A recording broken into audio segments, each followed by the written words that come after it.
Bienvenue dans cette 3e édition du Reblochot Show, le talk show de l'outdoor. Alors aujourd'hui, on a des gens de qualité autour de nous, à Annecy dans le magasin Snow Leader, à l'occasion du grand week-end de la Maxi Race. On va faire 2 émissions. Une première qui sera consacrée à quelques conseils sur comment se mettre au trail running, et puis une deuxième émission qui sera consacrée plutôt aux tendances du trail. Le trail, c'est un sport jeune qui évolue rapidement, et on va essayer de comprendre un petit peu ce qui se passe. Donc on peut dire qu'on a les jambes les plus rapides de l'Ouest là autour de nous. Non, pas mal.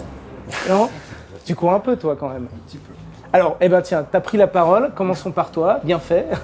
Non. Tu as créé, été en charge de l'émission Emotion Trail, qui est l'un des rares médias du trail running en France. Ouais.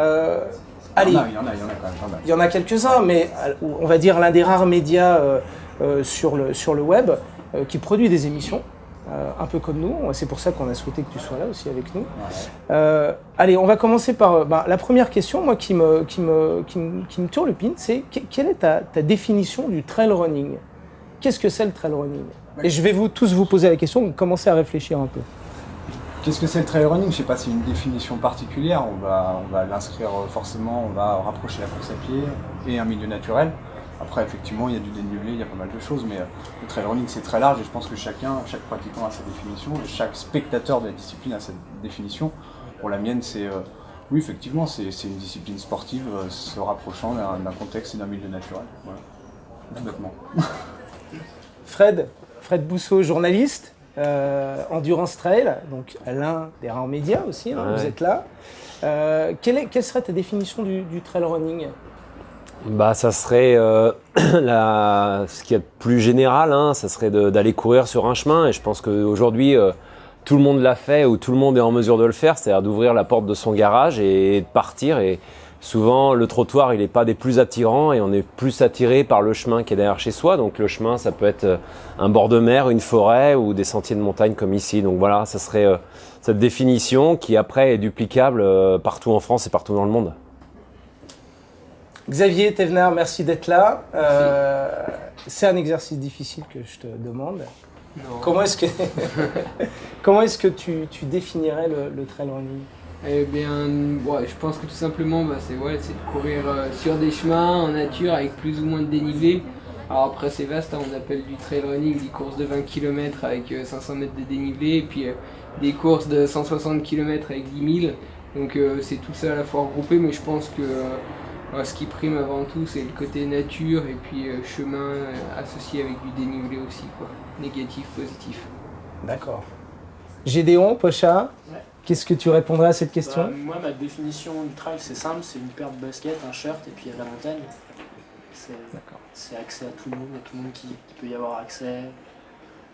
Pas bien compliqué. Et après, c'est sûr qu'on peut faire ça en compétition ou pas, mais bon, pour faire du trail, de base, c'est vraiment une paire de baskets. Tu ouvres la porte de chez toi, tu mets une paire de baskets, un short et un t-shirt et c'est parti. D'accord. Très bien, j'aime bien ça. Sébastien, à ton tour. Moi, c'est ce que j'ai toujours appelé le chaînon manquant. C'est-à-dire qu'il y a beaucoup de gens qui font du trail depuis fort longtemps. Mais ce que j'ai appelé le chaînon manquant, en fait, c'est la connexion entre la course sur route et les randonneurs. Et ça englobe en fait tous ceux qui, en sortant de chez eux, sont plus ou moins actifs. C'est là où justement les gens faisaient du trail bien avant que ça soit officiel.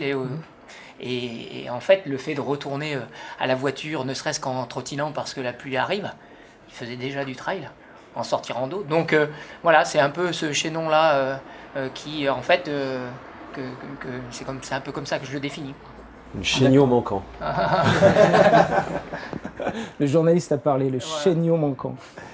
Julien Chaurier, comment tu définirais? Il y a beaucoup de choses qui ont été dites, mais pour moi, c'est vraiment ce côté simplicité, une paire de baskets, on va courir et on passe dans les différents environnements qu'on peut croiser, que ce soit de la forêt, de la montagne, en essayant, pour moi, j'essaye au maximum de minimiser la partie zone urbaine.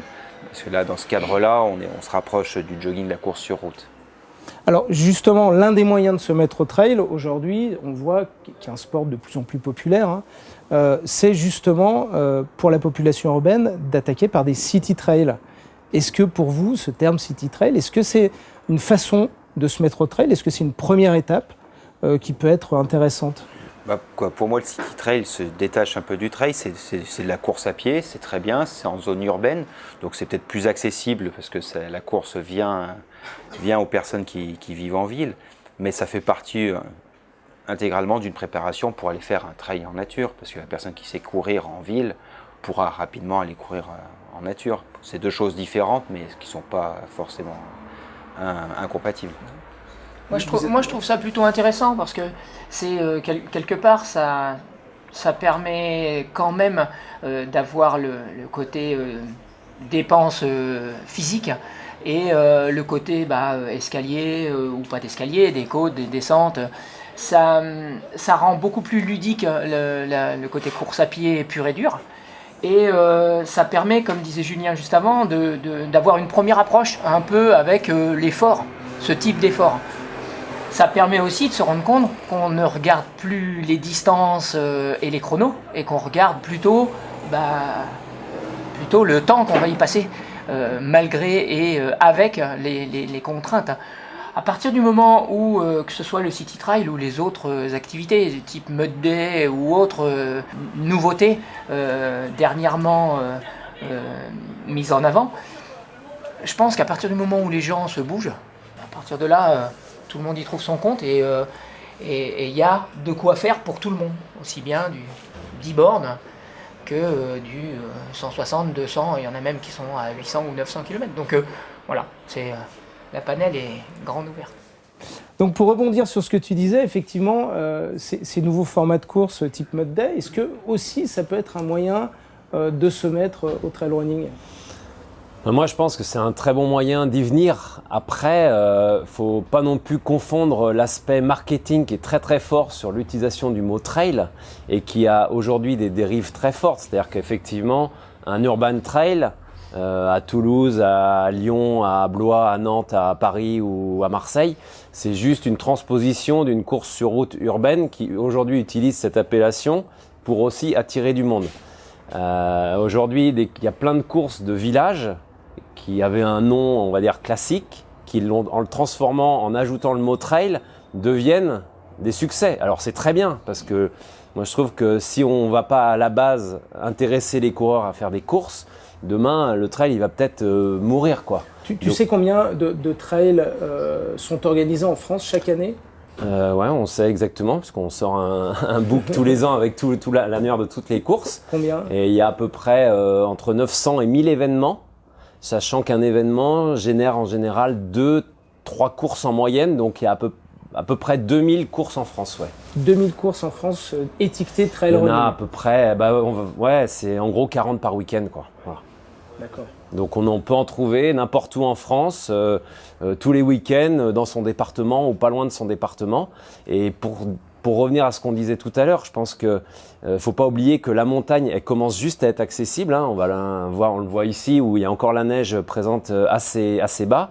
Mais que le trail, il existe du 1er janvier au 31 décembre et quand même 80% des trails ont lieu hors milieu montagnard. Voilà. Ça, c'est important de le dire, ouais. À votre avis, qu'est-ce qui motive ces coureurs ou ces non-coureurs à se mettre au trail, à suivre, à se mettre dans vos pas quelque part, à se mettre dans votre foulée? Qu'est-ce qui motive? C'est l'envie de liberté. Aller en nature, être tranquille, se poser, rien entendre. En plus de ça, ça permet quand même de se mettre un petit peu des objectifs, que ce soit en groupe, avec des amis, que ce soit ou même le fait de sortir le week-end, d'aller faire un tour en montagne, même si ce n'est qu'une heure et demie, et si sur une heure et demie, vous marchez pendant une heure, quoi. C'est pas grave. C'est quelque chose qui est quand même vachement simple, quoi. On prend une paire de baskets, un short, on sort de la maison et puis on est tout de suite soit sur les sentiers ou à proximité, donc c'est hyper simple, on peut le pratiquer n'importe où on veut, quoi. Il n'y a pas besoin d'avoir trop de matériel. Et toi, cette envie de liberté, c'est quelque chose aussi qui te motive? Moi, je pense que ouais, c'est primordial, quoi. Les sensations de liberté qu'on peut avoir, moi qui pratique pas mal de sport, je trouve que la course à pied c'est quand même quelque chose qui est très fort pour ça, parce que on n'est même pas obligé de prendre les sentiers. On va là où on veut On peut prendre à travers la forêt si on veut, monter par là, descendre par là. Et puis ça, dans les autres activités, le vélo, on est conditionné par la route. En VTT, ouais, il y a peut-être un peu de... On peut aller où on veut si on veut, mais ça va être limité par un moment, quoi. Ou en kayak, on suit la rivière, on reste sur le lac. Voilà. En ski de fond, on suit la piste de ski de fond. D'accord. Et alors, si moi je vais me mettre au trail running, par exemple, qu'est-ce que vous me conseillez pour commencer mon entraînement, pour commencer à courir de façon assez simple, assez naturelle? Comment est-ce qu'on commence? Déjà, aller dans un milieu naturel, autant que possible. Commencer par alterner marche et course à pied. Parce que... Donc j'ai le droit de marcher pendant le trail running. D'accord. Tout le temps, marcher tout le temps. Tout le temps, parce que ça reste quand même, comme je disais tout à l'heure, c'est la jonction entre la course à pied et la marche. Donc c'est démarrer par vraiment des petites sorties. C'est pas parce que on a eu des cas de personnes se présentant sur des courses de 20 km après avoir fait X marathon et ne pas comprendre pourquoi elles mettaient le double du chrono qu'elles mettaient sur marathon. Et ça, c'est normal, puisqu'il y a des contraintes qui sont autres, et que ces contraintes, il faut apprendre à les gérer, et en y allant progressivement, en y allant tranquillement, ça permet vraiment d'appréhender le milieu, d'être de plus en plus confronté à de nouvelles expériences. Alors que ce soit des expériences aussi bien physiques et physiologiques, des sensations, que des expériences avec des rencontres avec des gens ou des animaux. Et rien que ça, déjà, c'est assez fort au niveau moteur pour se dire, la semaine prochaine ou cette semaine, j'y retourne, quoi. Donc, je pense qu'on recherche peut-être pas tous la même chose, mais on le recherche tous de la même manière. Il y a un côté social qui je trouve assez sympa quand on démarre, c'est-à-dire sur des groupes de copains, avec des amis qui après vous embarquent justement dans la discipline, sur des chemins qu'ils connaissent. Et c'est cette émulation qui fait progresser. Et d'ailleurs, il faut en être vigilant, mais qui peut faire aller aussi un peu trop vite. Parce qu'il faut être vigilant et démarrer par des petites distances, et pas tout de suite aller et vouloir aller vers des choses qui nous font rêver et du trop long. Il faut savoir être patient et prendre les étapes les unes après les autres pour pouvoir en profiter. Alors Julien, toi par exemple, tu proposes des stages de trail. Quel est le profil des gens qui viennent le profil des gens a beaucoup évolué au cours des années, parce que les premières années où on faisait des stages, c'était des personnes qui connaissaient l'ultra et qui venaient sur ces stages pour, on va dire, finaliser leur préparation en vue d'un gros objectif sur un ultra de 160 km. Lorsque maintenant on a des gens qui viennent d'univers vraiment variés et qui viennent découvrir l'ultra-trail à travers les stages. Ils savent qu'ils ne sont pas encore capables de courir 160 km, ils savent qu'ils sont capables d'en courir 40. Des parcours dans la région les font rêver, donc ils se disent les faire dans le cadre d'un stage, ça le permet de mettre bout à bout ces parcours, d'apprendre et de voir s'ils ont la capacité, la volonté de basculer pour après basculer sur ce côté le 160 km en une seule fois. D'accord. Vous proposez vous aussi des stages, par exemple Xavier ou Sébastien? Ouais. Et moi, comme je disais, dans le passé, on a pu faire quelques stages ensemble avec Fred, et on a eu des cas de figure complètement hétéroclites avec des gens qui avaient fait dans les 10 premiers de la Diagonale des Fous, dans le même stage que des personnes qui couraient à 10 km sur route par semaine. Donc, malgré tout, tout est possible, quoi. Tout est possible, et ça permet vraiment d'échanger. Les gens ne viennent pas chercher tous la même chose, c'est ce qu'il y a d'intéressant. Certains viennent chercher des renseignements, des informations sur la prépa, plutôt d'autres sur l'entraînement pur et dur, ou sur l'alimentation, sur toutes ces choses-là.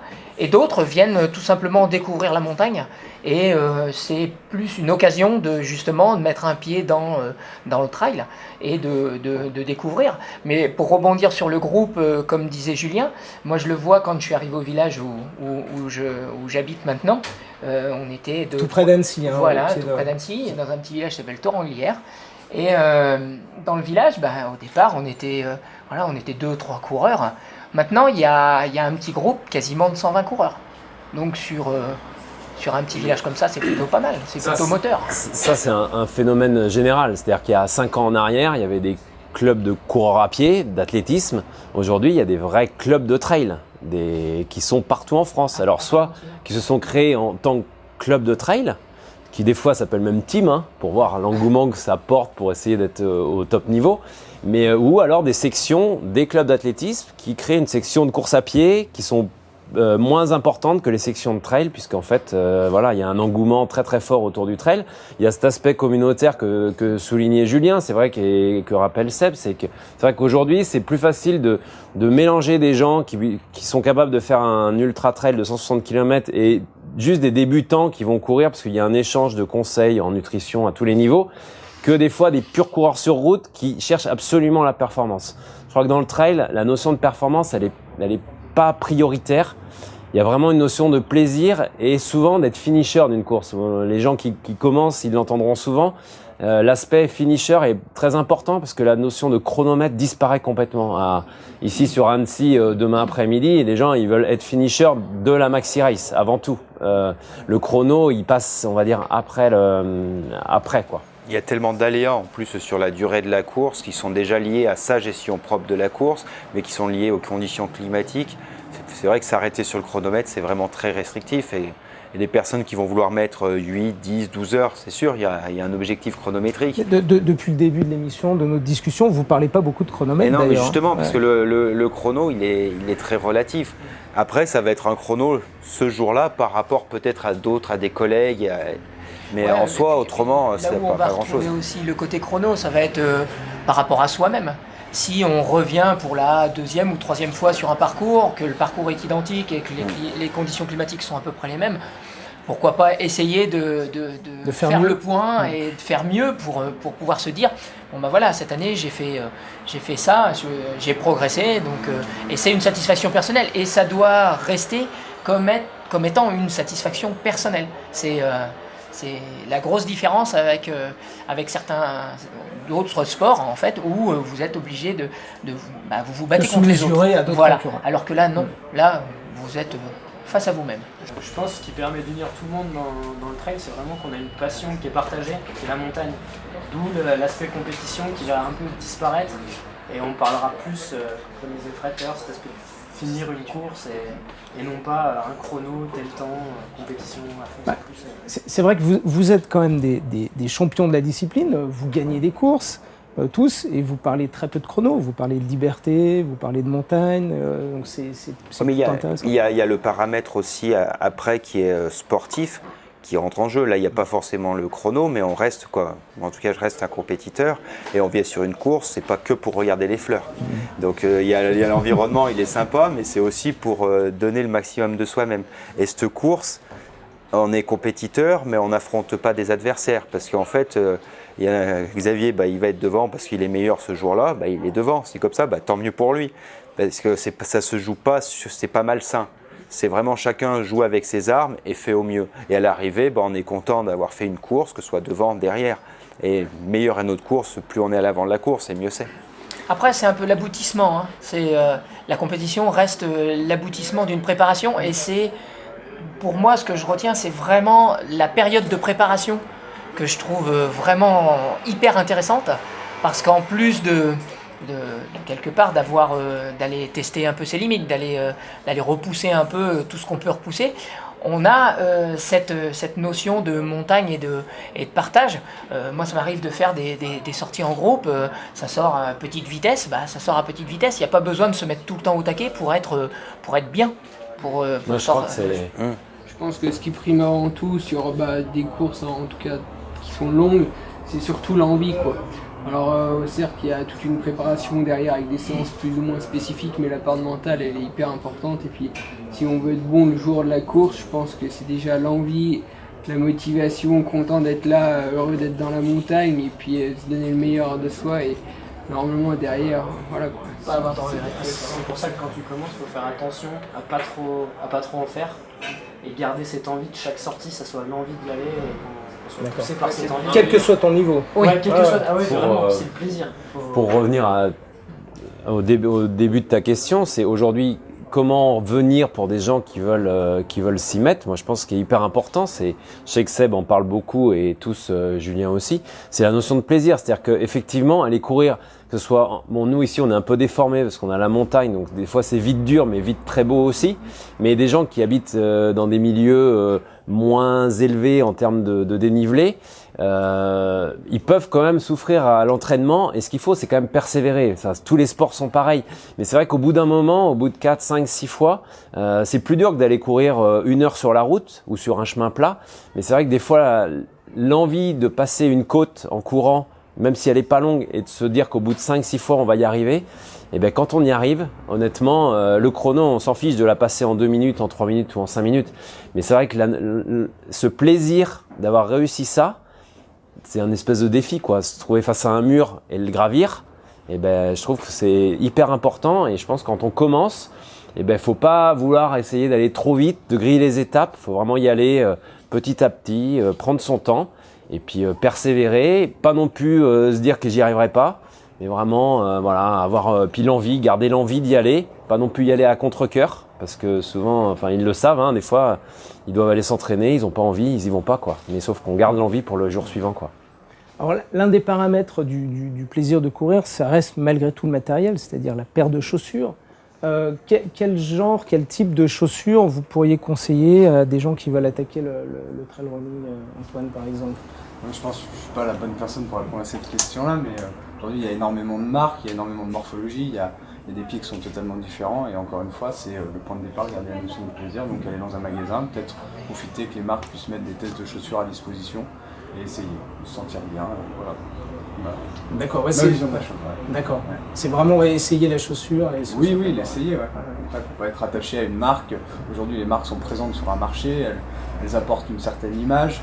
Elles sont toutes là pour essayer de récupérer le plus de clients possible, ce qui est normal, c'est un peu la loi du marché.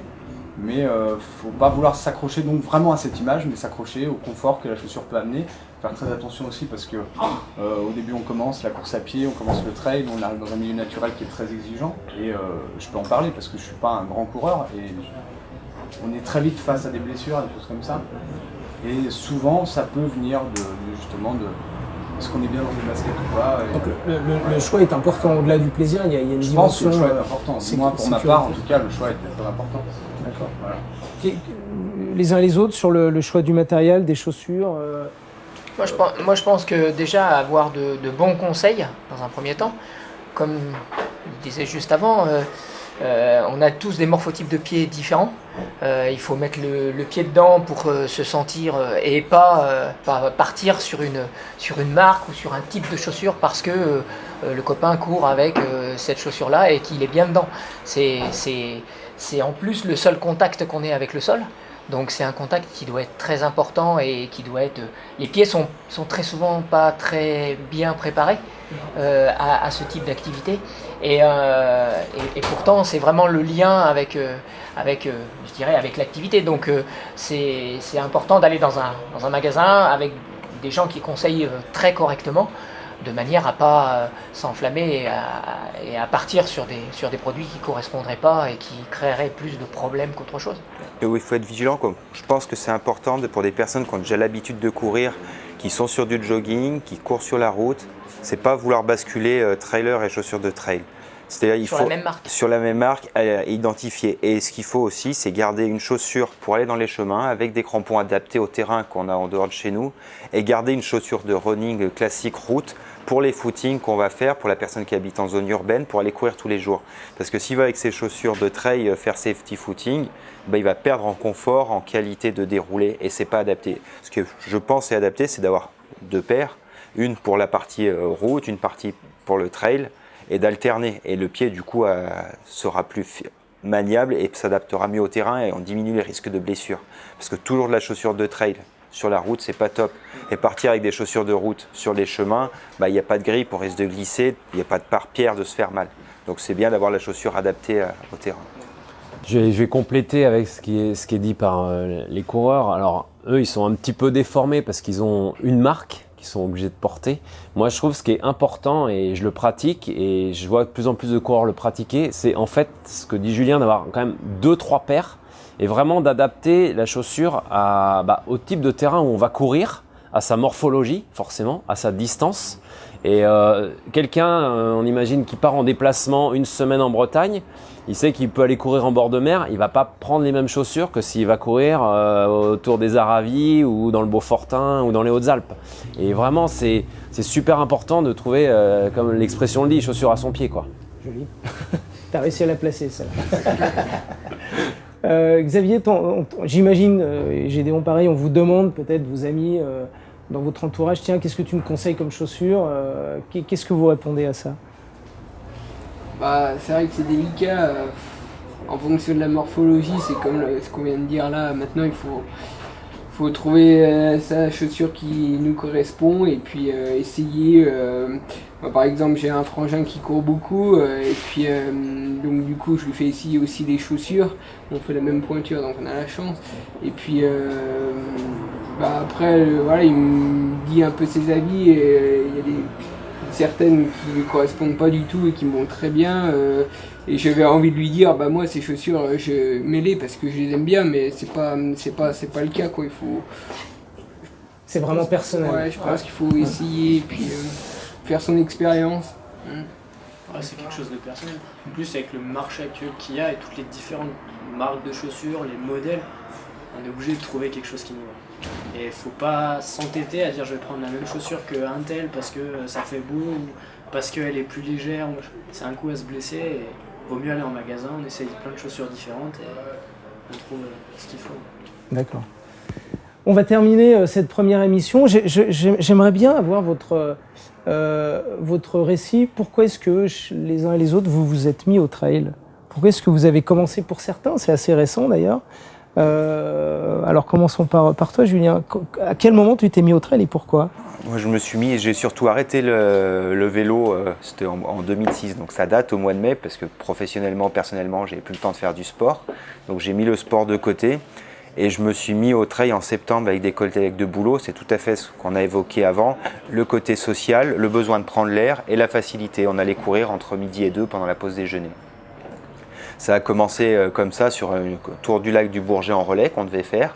Et je me suis retrouvé sur la Saint-Élion 2 mois plus tard avec ces mêmes collègues et c'était parti. Et ton esprit de compétition a pris le relais? Et ça m'a relancé dans le côté compétition, voilà, après dans un second temps. Mais au début, c'était le besoin d'avoir une activité physique qui vienne en compensation de l'activité professionnelle, en gros pour équilibrer en antidépresseur, quoi.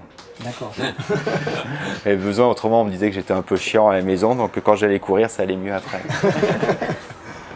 Bon, c'est un peu le cas pour tout le monde. C'est le cas pour toi aussi.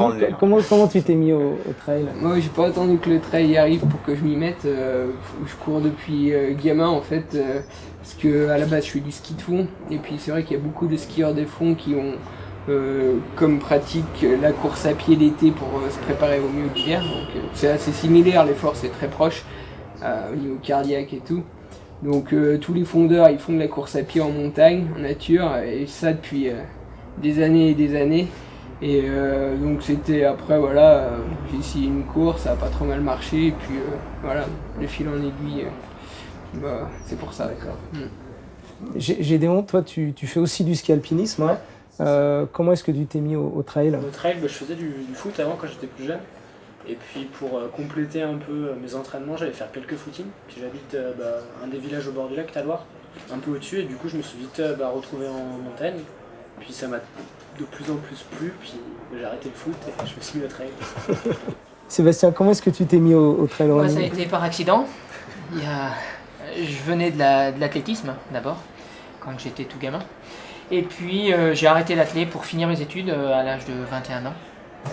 J'arrivais plus à suivre. Donc j'ai terminé mes études. J'ai commencé à travailler, à avoir une vie presque normale. Et je me suis mis à l'escalade suite à mon service militaire. Et pour m'améliorer en escalade, en fait, je me suis remis à courir. J'étais dans un village dans l'arrière-pays niçois où j'arrivais pas à trouver 300 mètres à plat.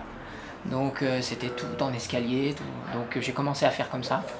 Et puis 99, 2000, fin 99, début 2000, j'ai commencé à faire des petites courses de 15, 20, 25 km. J'ai fait ça pendant 5 ans, avant d'aller à la Diagonale en 2005, pour ma première longue. Et puis voilà, c'était parti. D'accord, par accident aussi. Voilà. Tu t'y es mis. Antoine, on termine par toi. À 19 ans, j'ai eu un accident grave et j'ai été confronté à une rééducation. Et dans cette rééducation, on m'a obligé à courir tous les jours. Donc au début, j'étais incapable de courir plus de 10 minutes, puis finalement de 10, je suis passé à 15, à 20, et puis voilà comment ça s'est fait. Donc ça a toujours été un entretien, c'était un exutoire aussi, parce qu'une rééducation c'est jamais simple, un accident ça marque psychologiquement. Et puis derrière ça, j'ai avancé avec toujours cette paire de baskets dans un coin. Et puis il y a quelques années, mon cousin me dit écoute, viens courir sur les sentiers. Moi j'adorais la rando, j'ai grandi ici, donc forcément on évolue dans un contexte montagnard. Donc ça appelle à en profiter forcément. Et puis je me suis rendu compte qu'en fait c'était une randonnée accélérée. Et donc j'ai commencé un petit peu à courir en décembre, parce que c'était plus facile pour moi au début forcément.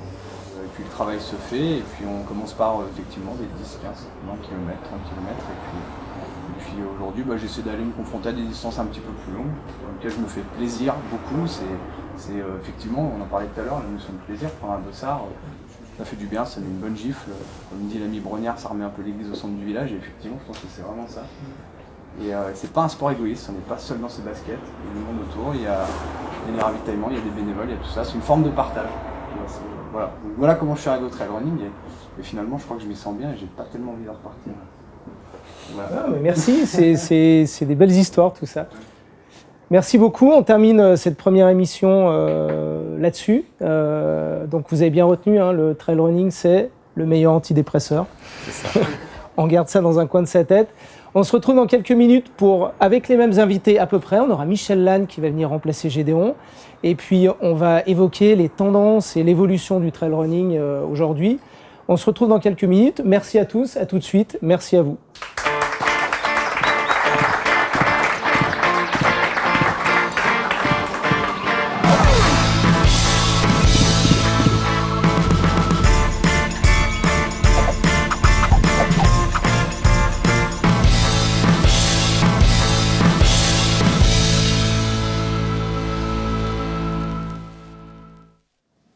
Bienvenue à tous pour la deuxième partie de ce Reblochot Show, troisième édition, dans le magasin Snow Leader à Annecy, à l'occasion de la Maxi Race, ce long week-end de la Maxi Race.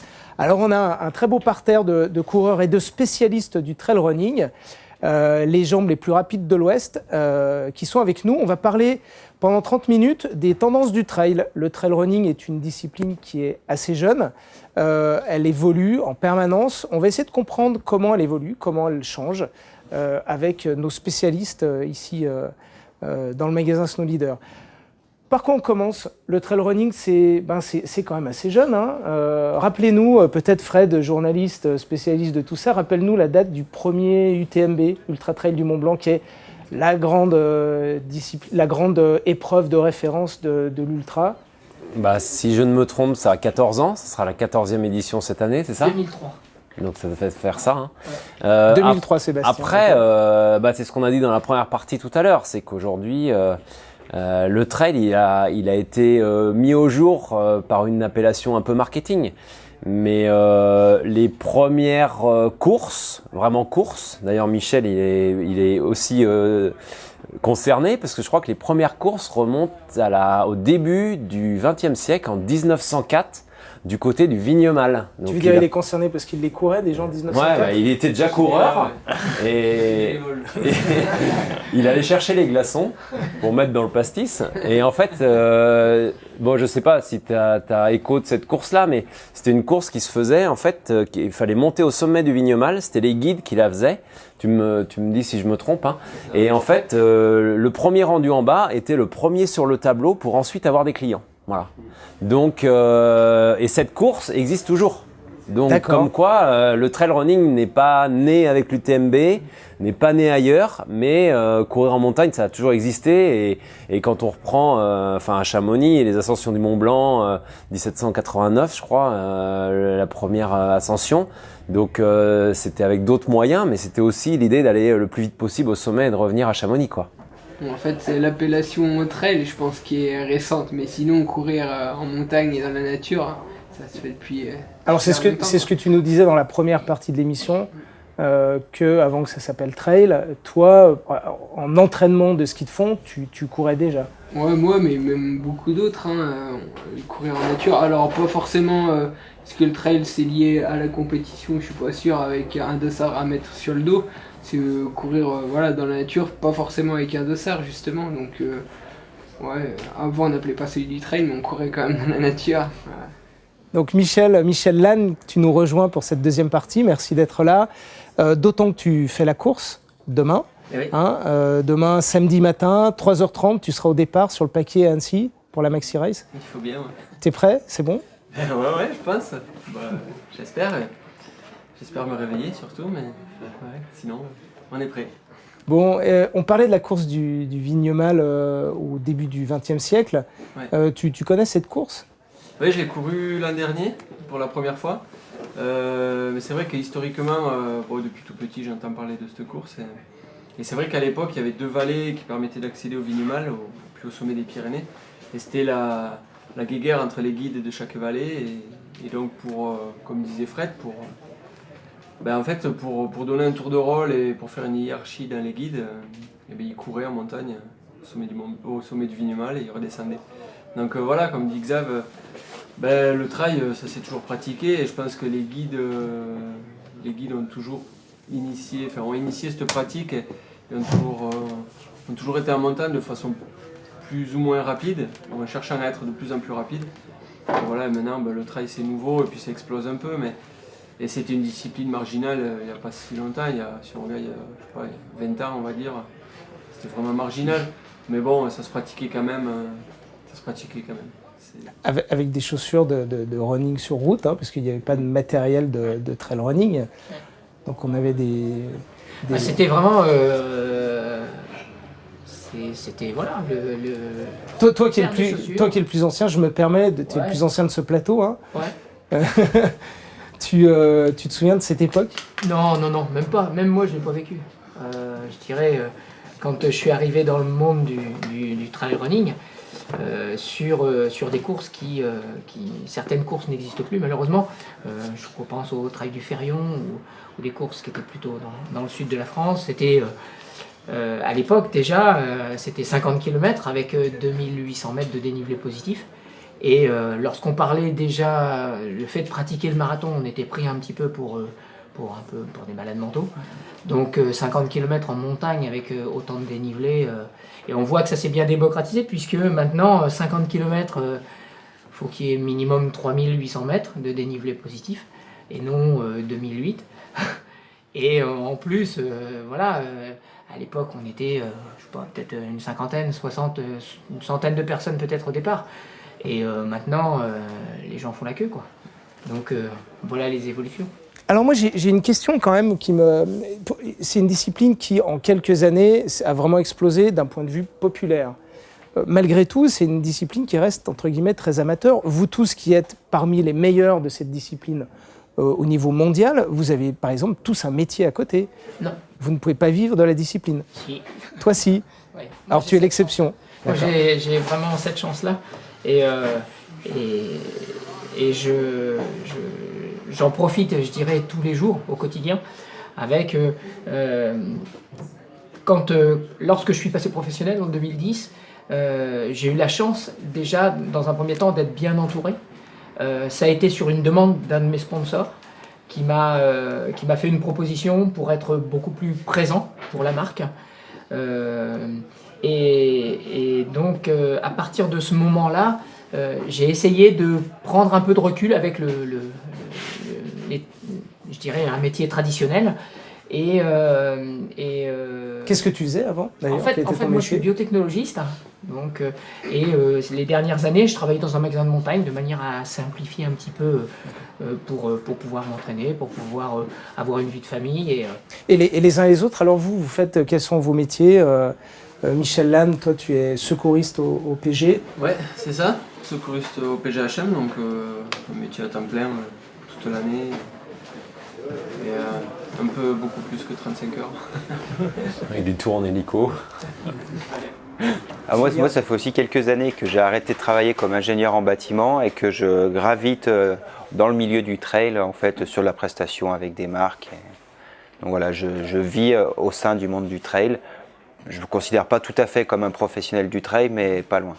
D'accord. Xavier? Alors moi je suis moniteur de ski l'hiver et puis l'été je suis moniteur d'escalade, de VTT et puis de kayak. Voilà. D'accord. Alors revenons sur l'évolution du trail. Il semble que les disciplines se segmentent, se spécialisent de plus en plus. Est-ce que vous êtes d'accord avec cette analyse-là? Fred, peut-être? Ouais, je voudrais juste revenir sur ce qui a été dit avant et ce qui se passe ici beaucoup en montagne, que ce soit dans les Pyrénées, dans les Vosges, dans le Jura ou dans les Alpes. C'est qu'en fait, ce qui était très très populaire il y a 10, 15, 20, 30 ans, c'est les courses de montagne. Et les courses de montagne, c'est des formats très courts, de 10 à 25 km. Alors, il y en a un peu partout, hein. Les plus connus ici sont le Bélier, les crêtes de Megève, le cross du Mont Blanc à plus de 25 ans d'âge, hein. La 6000D, ça a été un des précurseurs. Au début, c'était un peu moins long qu'aujourd'hui. C'était juste un aller-retour au glacier avec un ravitaillement tous les 5 km. D'ailleurs, c'était aussi, on en parlera tout à l'heure, c'était une course où il y avait des price money, où il y avait des Russes qui venaient. Ils partaient en tenue toute simple, hein. C'est-à-dire qu'on avait beau monter à plus de 3000, on partait en short et on revenait en short. Il n'y avait pas de coupe-vent, il n'y avait pas de matériel obligatoire et tout. La course était beaucoup plus simplifiée. Et effectivement, aujourd'hui, il y a une segmentation des courses, alors qui est des fois à des frontières un peu opaques, mais qui va du kilomètre vertical, qui s'est aussi beaucoup démocratisé depuis 5 ans, jusqu'à, on va dire, la distance un peu phare, qui est un peu le Tour de France du trailer, qui est l'Ultra Trail et le 100 miles, ce qui correspond à 160 km. Alors, est-ce que tu peux nous donner les quelques grandes disciplines ou les quelques grandes épreuves tu vois, du kilomètre vertical peut-être jusqu'à la Sky Race ou... Alors dans le kilomètre vertical, il y a une épreuve mythique, c'est Fouilly en Suisse, sur lesquelles s'établissent les records. Voilà, donc moins de 30 minutes pour 1000 mètres vertical chez les hommes et 34 minutes chez les femmes. Donc pour ceux qui vont un peu en montagne, en randonnée, ça fait juste du 2000 mètres/heure, donc c'est juste énorme. Après, on est sur des formats plutôt courts, entre 15 et 25 km. Donc, ils sont souvent des formats de montagne, ou ce qu'on disait tout à l'heure aussi, des formats d'initiation sur lesquels il faut vraiment aller courir et qu'on trouve partout en France, qui sont souvent très ludiques, organisés par des associations ou des petits comités des fêtes. Puis après, on passe sur les distances qui commencent à être un peu références, donc autour du marathon. Donc, Michel a aussi performé sur une des courses mythiques au monde, qui est Zegama, qui est 42 km, où il y a 5000, 6000 spectateurs. Enfin, c'est vraiment une étape du Tour de France, hein, c'est incroyable. L'épreuve avait lieu la semaine dernière, il faisait mauvais temps, il y avait 2-3 000 personnes le long du parcours sous la pluie, quoi. Voilà. Donc ça fait partie des références. Le marathon du Mont Blanc en est une autre. Et puis après, il y a les formats un petit peu plus hauts, entre 50 et 80-90 km. La Maxi Race en fait partie, la 6000D, maintenant le 80 du Mont Blanc.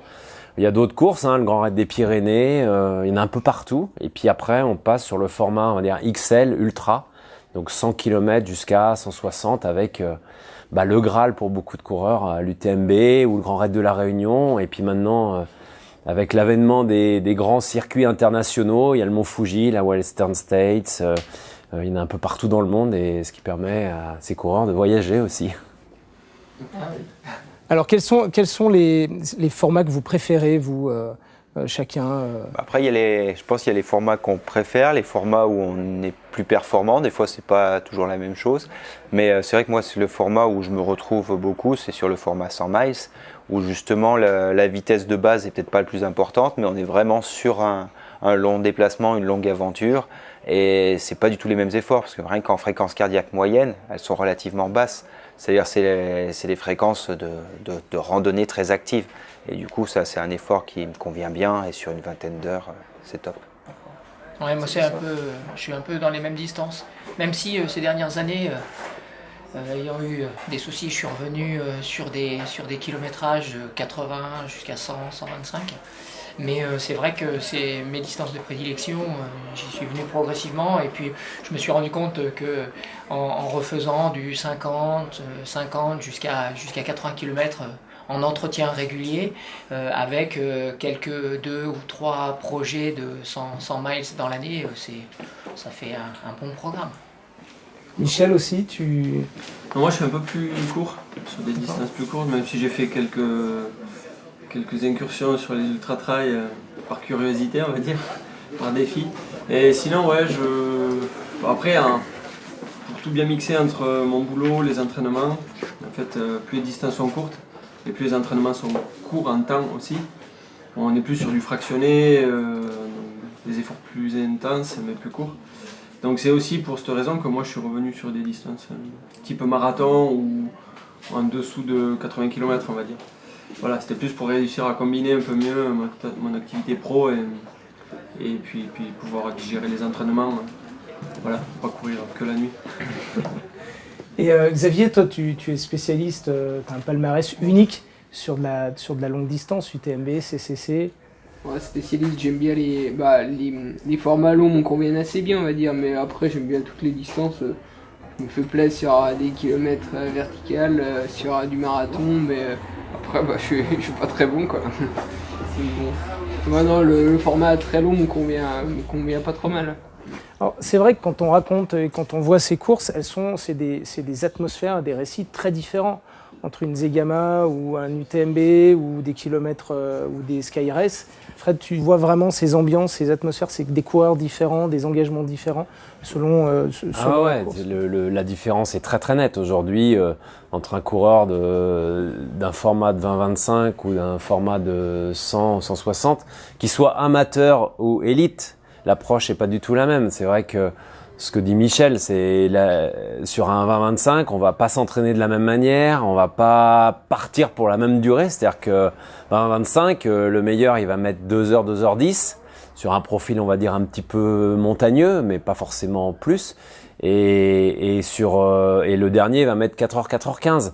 Donc c'est vrai qu'on n'est pas sur la même gestion d'efforts, on n'est pas sur les mêmes entraînements. Donc à côté de ça, c'est très important de se dire que il y a toute une gestion au quotidien, familial, social, professionnel, qui est aussi à prendre en compte dans le choix de ces courses. On n'est pas obligé d'aller faire un ultra trail parce qu'aujourd'hui l'ultra trail est à la mode. Ça peut être un aboutissement, ça peut être, comme dit Michel, une incursion, ça peut être aussi des vrais choix parce qu'il y a des coureurs qui prennent beaucoup de plaisir et qui sont très à l'aise sur effectivement des cardio-fréquencemètres très bas et d'aller à des allures et de passer la nuit dehors parce qu'ils ont envie de ça. Mais il y en a d'autres qui n'aiment pas du tout. C'est pas une obligation, c'est très important. Faut pas que ce soit une fin en soi, quoi, de faire du ultra. L'important c'est que chacun y trouve son compte et qu'il se fasse plaisir. Donc voilà, il y en a qui aiment bien l'ultra, d'autres moins. Ce qui est ton cas, donc. Tu peux faire les j'aime longues bien, distances. ouais, c'est un peu l'aventure, c'est ce qui me plaît, quoi. Alors on note quand même avec l'évolution du trail running un engagement physique supérieur, on a des performances supérieures. Vous suivez cette évolution, ça veut dire que vous vous entraînez différemment aujourd'hui. Michel, par exemple. Ouais, après voilà, comme on dit, le niveau monte, les performances, les records tombent année après année. Et puis tu te rends compte que si tu veux essayer un marathon, et puis le mois suivant un 80, et puis le mois d'après un 160, et puis revenir à un marathon, c'était peut-être possible à une époque où moi j'ai peut-être attaqué un peu comme ça, en essayant de passer un peu à travers les mailles du filet de temps en temps. Mais plus les années passent et plus tu te rends compte qu'il faut te spécialiser si tu veux faire des résultats. Parce que pour faire des écarts comme ça de distance, c'est quand même très très compliqué derrière de récupérer, de se réentraîner. Tu peux pas te dire voilà, j'ai un bagage d'endurance et je tiens la saison avec, et puis ma vitesse, ça va, elle est pas trop mal. Enfin, tu peux plus trop gagner avec la compétition, toute la compétition est montée d'un tout cran. monte, et donc comme certains se spécialisent, il faut monter le niveau en flèche, il faut monter leur niveau déjà. Le niveau global monte, et derrière il faut se spécialiser un peu, quoi. Enfin, c'est difficile de pas être spécialisé. Tout dépend en fait de ce qu'on souhaite faire, si c'est d'emmagasiner un maximum de courses et de voir du paysage et de faire un maximum de courses, pas de problème, on peut courir tous les week-ends. Après je pense que les résultats, si on cherche à la fois le résultat et faire un maximum de courses, c'est plus trop en corrélation, alors que aujourd'hui si on veut faire un résultat, il faut se donner 3 objectifs dans l'année, je pense, grand maxi pour les préparer comme il faut, puis arriver d'être le jour J au top, quoi. Mais ça dépend de ce qu'on souhaite faire, si c'est un maximum de courses ou si c'est peu de courses, mais bien, voilà. Ça dépend des choix, quoi, des personnes. Ça c'est valable pour l'élite. C'est vrai de faire très attention au nombre de courses, à l'entraînement, à la récup, à la planification globale. Après, les gens qui courent, qui peuvent nous regarder aujourd'hui, il faut aussi adapter. Faut rester dans la notion de plaisir quand même. Donc ne pas trop en faire, c'est sûr, parce qu'on peut aussi tomber dans une boulimie, de vouloir en faire, et après tomber aussi dans des sacrifices et des burn-out, parce qu'on en connaît tous, qui sont tombés là-dedans. Donc il faut trouver ce juste dosage qui est très important. Mais je pense qu'aujourd'hui, ça n'empêche pas d'aller faire un week-end. Effectivement, quand on n'est pas dans la pure performance, comme dit Xavier, le trail running, c'est aussi d'aller découvrir des paysages. C'est-à-dire que d'aller un coup dans l'Aveyron, un coup dans le Nord-Pas-de-Calais, un coup dans les Vosges, c'est un prétexte à voyager complètement. Et de faire, pourquoi pas un jour un 25, 3 semaines après un 40, avec un objectif à 100 km peut-être 2 mois après, puis de revenir à 25. Mais on n'est pas dans la performance, on est dans le dépassement de soi. Et dans la préparation. Et puis ça s'intègre dans la ça préparation. peut être des courses qui peuvent être mises en préparation. Et c'est ce que disait aussi tout à l'heure Xavier. Moi, je fais partie de ces personnes qui vont prendre du plaisir à aller faire un KV, un trail de 20 bornes, mais dans le cadre de la préparation. Parce que je ne le prends pas dans le cadre performance pure, parce que c'est un secteur où il y a des personnes spécialisées qui vont être bien meilleures. Mais dans le cadre de la performance, c'est à la fois ludique et c'est sympa. Et de se retrouver aussi, quoi. Je trouve ça bien pour moi de me retrouver un peu en difficulté dans un domaine que je ne maîtrise pas, dans des types de courses où je ne suis pas très performant, ça enlève toute la pression, on vient juste là pour s'entraîner, pour se préparer et pour prendre du plaisir avec les autres coureurs. Et c'est bien aussi de se retrouver comme ça sur une ligne de départ. Il y a aussi, vous venez, et la nouvelle génération de trailers qui arrive aussi, viennent d'autres sports. Donc ils amènent aussi leur technique d'entraînement, de ski alpiniste, de ski de fond, leur méthode d'entraînement dans le trail running. Ça fait monter le niveau aussi. Ouais, en fait, on se rend compte qu'il y a quand même de plus en plus de jeunes et d'acteurs dans le trail qui sont qui sont là en second sport, en seconde activité. On a le cas, nous au village, on a le cas par exemple de Jean-Marc Gaillard qui a fait une médaille par équipe aux championnats du monde et aux Jeux de Sochi en ski de fond. C'est sûr, quand il prend le vélo pour faire des cyclosportives ou bien qui se met au départ des courses locales, forcément il est performant, là-dessus il n'y a pas de souci. Et je pense qu'il y a quand même pas mal de gens qui se disent l'hiver je fais cette activité là, je la fais plein pot, et l'été je fais du trail. Et ça, malheureusement, il y a énormément de jeunes qui arrivent, qui sont relativement performants tout de suite et qui sont surconsommateurs, qui augmentent les distances très rapidement et qui disparaissent. Alors que s'ils avaient été, je dirais un peu, pas encadrés, mais tout au moins assistés, avec une certaine expérience et un certain recul, c'est des jeunes qu'on pourrait continuer à voir pendant des années. Fred, tu voulais compléter sur les méthodes d'entraînement venues de Non, d'autres je crois sports. que c'est ce qu'on disait tout à l'heure et ce qui existait il y a 15 ans en arrière, où on voyait des coureurs effectivement qui couraient tous les dimanches de 20 à 60 et des fois à 80, mais vraiment tous les week-ends.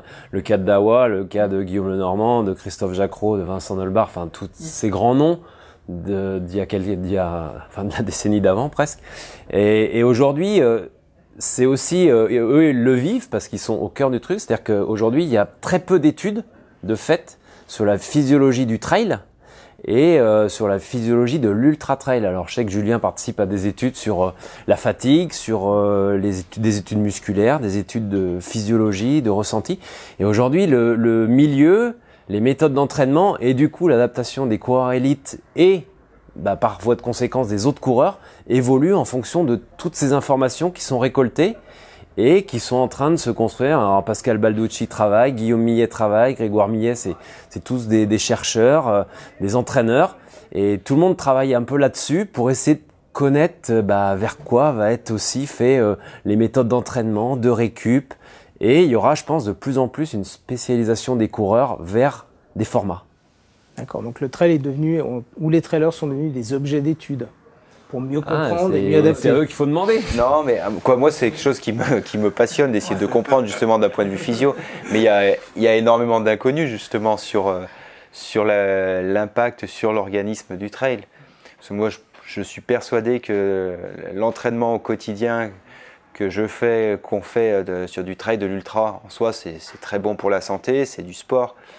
La course en elle-même, on va taper un peu loin quand même. Je pense que derrière, on épuise vraiment notre organisme et il faut vraiment laisser le temps à l'organisme de récupérer. Une fatigue musculaire, une petite semaine, s'il n'y a pas eu de bobo, on n'a plus de courbatures, on a l'impression que tout va bien. Mais d'un point de vue physio, des fois c'est 3 semaines, c'est 1 mois de fatigue de l'organisme. Et cette fatigue, elle ne se voit pas toujours. Donc derrière, on peut aller vers du surentraînement, vers de la dépression.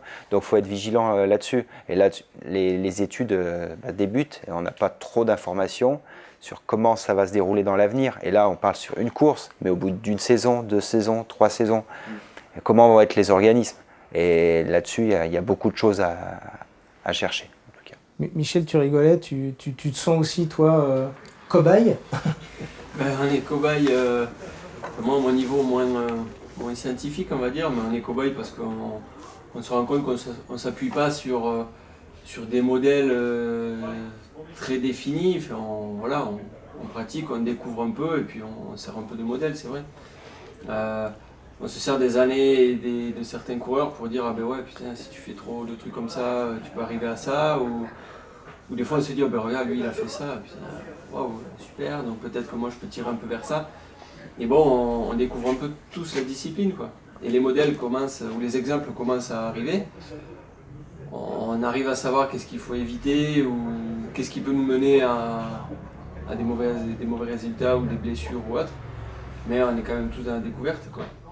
Puis après, on est un peu tous différents aussi là-dessus au niveau de la préparation, de la récupération, surtout après des événements.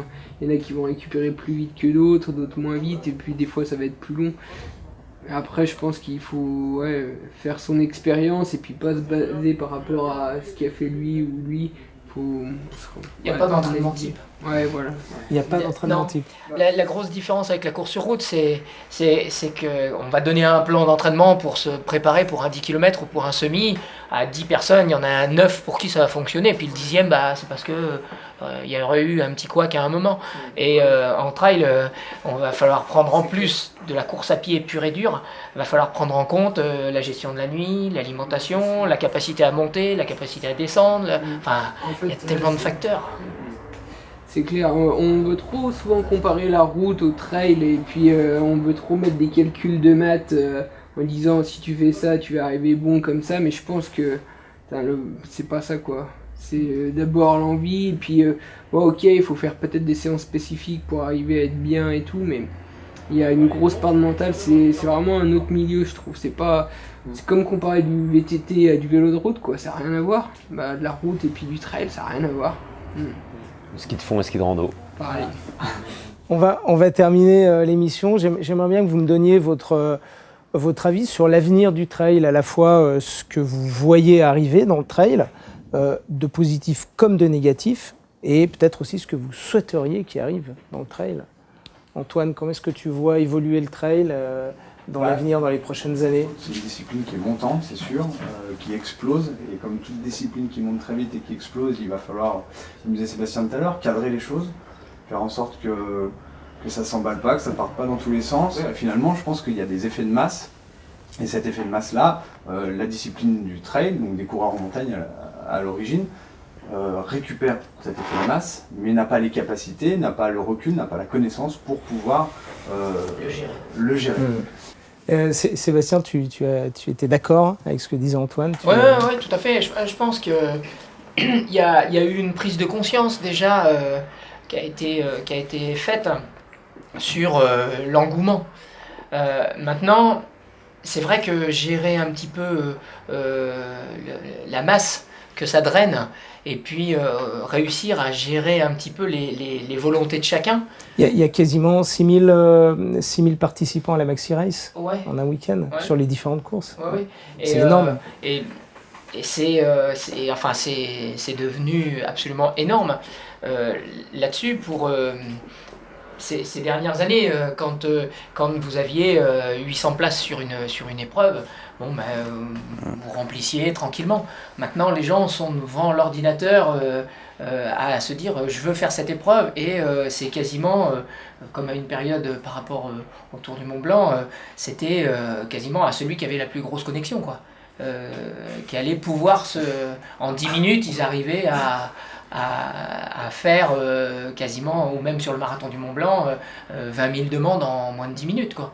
Donc, si je vous comprends bien, vous appelez tous les deux, peut-être les autres aussi, un peu plus d'humilité ou en tout cas un petit peu plus de prise de distance par rapport au phénomène, par rapport... Ouais, enfin moi j'ai été confronté à un cas de figure où j'ai un ami qui est organisateur d'une course, la personne faisait un 20 km, elle a mis plus de 8 heures parce qu'elle voulait absolument avoir son t-shirt de finisher, mais c'est pas un but en soi. Là, on a l'impression que des fois, c'est du consommable, quoi. Consommer Voilà. pour consommer. On vient pas là pour vraiment se faire plaisir, mais plus par reconnaissance par rapport à un groupe, par rapport à ses potes, je sais pas. J'ai fait ça, je me suis prouvé que j'ai fait ça, ou je montre aux autres que j'ai fait ça, et ça devient, je trouve, je sais pas. Est-ce que c'est pas C'est justement pas l'un des la ressorts vraie motivation, quoi. Est-ce que c'est pas justement l'un des intérêts principaux du trail et la raison pour laquelle il attire autant de monde? Je sais pas, moi quand je vois le trail, ce qui me fait envie c'est de passer du temps dehors, d'être dans la montagne. Alors je sais pas si c'est la même motivation pour les personnes qui veulent absolument avoir la veste de finisher ou avoir une certaine reconnaissance vis-à-vis des potes ou des proches parce qu'ils sont arrivés à le faire. Je trouve que c'est une fausse motivation, une fausse source de motivation, quoi. Et puis, alors je sais pas si c'est l'engouement actuellement, et c'est pour ça qu'il y a beaucoup de monde sur les épreuves de trail, mais si c'est ça, en tout cas, c'est un peu dommage. Souvent, les t-shirts sont même pas très beaux, d'ailleurs. C'est devenu sociétal en fait. Auparavant, je dirais dans l'Antiquité, quand une personne revenait de la chasse et qui venait amener à manger à la famille, il était reconnu comme étant le tout-puissant entre guillemets de la famille. Par la suite, ça a été le fait d'aller travailler. Ensuite, quand il y a eu hommes et femmes qui se sont mis à travailler, à ce moment-là, la reconnaissance a été transférée sur autre chose. Et maintenant, le fait de finir telle ou telle course, ça devient le point de reconnaissance utilisé au sein de la famille et au sein de la société. C'est pas forcément l'objectif initial. Hein. C'est même carrément pas l'objectif initial parce que l'objectif, c'est d'aller cavaler en montagne, quoi. On termine, je suis désolé de voir, mais bon, il faut qu'on termine quand même, même si c'est tout à fait intéressant. Julien, sur ces tendances-là, sur l'avenir du trail, alors là, on s'est plutôt focalisé sur sa popularité et un peu débordante et comment gérer ça. Ouais. Je pense à ça évolue, il y a des courses qui explosent, il y en a d'autres qui meurent, qui n'arrivent pas à vivre à côté. Donc il y a un équilibre qui est en train de se mettre en place, ça c'est une chose. Et je pense que ça va continuer. Après, des courses, peut-être qu'il y a des limites. Et les gens s'y retrouvent ou s'y retrouvent pas. Parce que pour moi, en tant que pratiquant, faire une course où il y a 3000 personnes, pour l'instant, je la fais parce que je passe pas mon temps avec 3000 personnes. Le jour où je vais faire 20 heures de course, à voir que le short de celui de devant et entendre le souffle de celui de derrière, je serai plus sur une ligne de départ. Parce que je suis encore dans une pratique où j'ai besoin d'espace. Après, on est sur une autre pratique. C'est les gens, après, ils sont valeureux, ils font leurs courses, ils sont au milieu du peloton, il y a beaucoup de monde, mais pour moi c'est une autre pratique. Et heureusement, il y a encore des courses qui existent, qui sont beaucoup plus simples, organisées comme on disait tout à l'heure par des comités des fêtes, etc., qui amènent tout autant de plaisir et sans passer sur de l'extrême, sur des 80-160 km surmédiatisés. Et t'as un t-shirt à la fin? Ah, t'as un jambon. Panier garni. Michel, tu es d'accord avec Non, ça? non, mais moi je partage leurs opinions et le tien aussi d'ailleurs. Je voudrais bosser sur des t-shirts plus beaux. T-shirt finisher, ça serait une belle évolution pour le trail. Non, après, c'est vrai qu'on est tous libres de choisir nos courses. Quand on s'inscrit, autant quand on va s'entraîner, souvent on va s'entraîner dans des endroits qui nous plaisent. Parce que voilà, c'est une source de motivation. On va pas s'entraîner là où c'est moche en général, quoi. Enfin, si on peut. Et pour les courses, c'est pareil. Mais on sait aussi qu'on est tous tentés par certaines courses, peut-être pas par leur beauté ou quoi, mais par ce qu'elles représentent. Parce que c'est une course qui est vachement connue et reconnue, parce que si on la finit ou si on perf, ça sera pas mal. Donc voilà, qu'on soit élite ou pas, on est tous attirés par ce genre de course. Mais après, de temps en temps, voilà, on est tous d'accord pour dire qu'une petite course avec une ambiance vraiment conviviale et où tu retrouves un peu l'esprit de la montagne, c'est quand même c'est quand même bien plus sympa, quoi. Tu vas pas pour le côté sportif et performance, mais tu vas pour te retrouver un peu avec ce que toi tu aimes et voilà, pour aller chercher quelque chose de plus et qui au final va t'apporter plus de motivation, plus de plaisir. Voilà, tout simplement, quoi. Alors merci pour ce plaidoyer pour les petites courses, finalement venant de la part de champions comme vous, c'est quand même intéressant et important. On va terminer cette émission du Reblochot Show, le numéro 3, la 3e édition du Reblochot Show. On était chez Snow Leader à Annecy. Merci beaucoup, j'ai beaucoup apprécié de discuter avec vous cet après-midi. J'espère que vous aussi vous avez apprécié la discussion autour du trail running avec ces champions. On se retrouve très bientôt, merci à vous et à bientôt.